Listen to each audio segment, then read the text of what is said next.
महाभारत के युद्ध के बारे में आप बचपन से सुनते पढ़ते आए हैं, लेकिन एक चीज ऐसी है जिसके बारे में आपको किसी ने नहीं बताया होगा। वो है 18 दिन चले युद्ध में 50 लाख सैनिकों के लिए आखिरकार खाने का मैनेजमेंट कौन करता था। आखिर कौन था वो मैनेजर जिसे पहले ही पता चल जाता था कि कब कितने सैनिक मारे जाएंगे और वो उसी हिसाब से खाना बनाता था।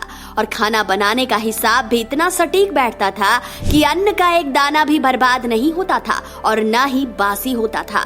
तो कौन तैयार करता था महाभारत की विशाल सेना के लिए भोजन और इसका भगवान श्री कृष्ण की थाली से क्या लेना देना था? जानने के लिए वीडियो के साथ अंत तक बने रहे। दोस्तों, महाभारत का युद्ध 18 दिन चला। 50 लाख सैनिक आमने सामने थे। एक तरफ भगवान कृष्ण की अक्षौहिणी नारायणी सेना थी जिसका संचालन कौरवों के पास था।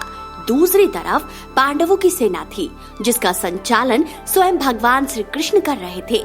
इनमें से ऐसी कोई बात नहीं जो आपको ना पता हो, लेकिन इतनी विशाल सेना के लिए भोजन की व्यवस्था कौन करता था ये आपको आज पता चल जाएगा। महाभारत की विशाल सेना के लिए भोजन की व्यवस्था एक राजा के जिम्मे थी जो युद्ध में होते हुए भी युद्ध में नहीं था। हालांकि कौरवों और पांडवों ने अपनी तरफ से इन्हें अपने पक्ष में करने की बड़ी कोशिश की, लेकिन इन्होंने तटस्थ रहना ज्यादा बेहतर समझा। ये थे दक्षिण के राज्य उडुपी के राजा, जिन्होंने महाभारत के युद्ध में न कौरवों का साथ दिया और न ही पांडवों की तरफ से युद्ध किया।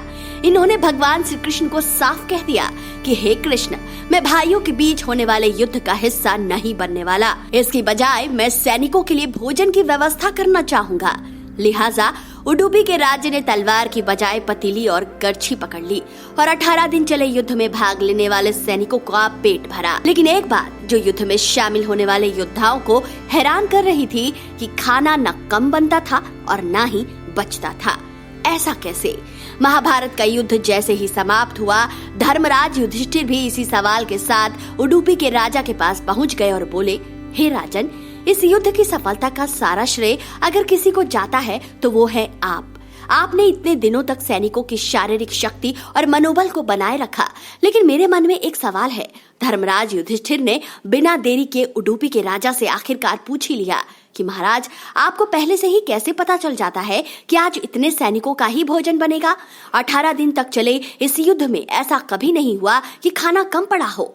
उडुपी के राजा पांडुपुत्र के प्रश्न सुनकर भगवान श्री कृष्ण की तरफ देखकर मुस्कुराए और बोले, हे हस्तिनापुर नरेश, इसका रहस्य भगवान श्री कृष्ण से जुड़ा है। दरअसल 18 दिनों तक चले महाभारत युद्ध के दौरान मैंने भगवान श्री कृष्ण को मूंगफली खाते देखा। युद्ध प्रारंभ होने से पहले भगवान श्री कृष्ण मूंगफली के कुछ दाने खाते थे, जिससे मुझे पहले संकेत मिल जाता था कि आज कितने सैनिक मारे जाएंगे। जैसे अगर भगवान श्री कृष्ण 10 मूंगफली के दाने खाते थे तो मैं समझ जाता था कि आज 10,000 सैनिक मारे जाने वाले हैं और इसी हिसाब से मैं भोजन बनाने का आदेश दे देता था। इस तरह से पूरे युद्ध के दौरान सैनिकों को पर्याप्त और ताजा भोजन खाने को मिल सका, और वो भी अनाज का एक भी दाना बर्बाद हुए बिना। तो दोस्तों, महाभारत के युद्ध में भोजन बनने का रहस्य आप जान चुके हैं, लेकिन जाते जाते आपको बता दें कि आज भी कर्नाटक राज्य के उडुपी जिले में भगवान श्री कृष्ण से जुड़ी ये कहानी जरूर सुनाई जाती है। यहाँ उडुपी में भगवान श्री कृष्ण का एक मठ भी है जिसे माधवाचार्य आगे बढ़ा रहे हैं। तो दोस्तों, आपको आज की कहानी कैसी लगी कमेंट करके जरूर बताएं। वीडियो अगर पसंद आया है तो इस ज्ञान को अपने तक सीमित ना रखें।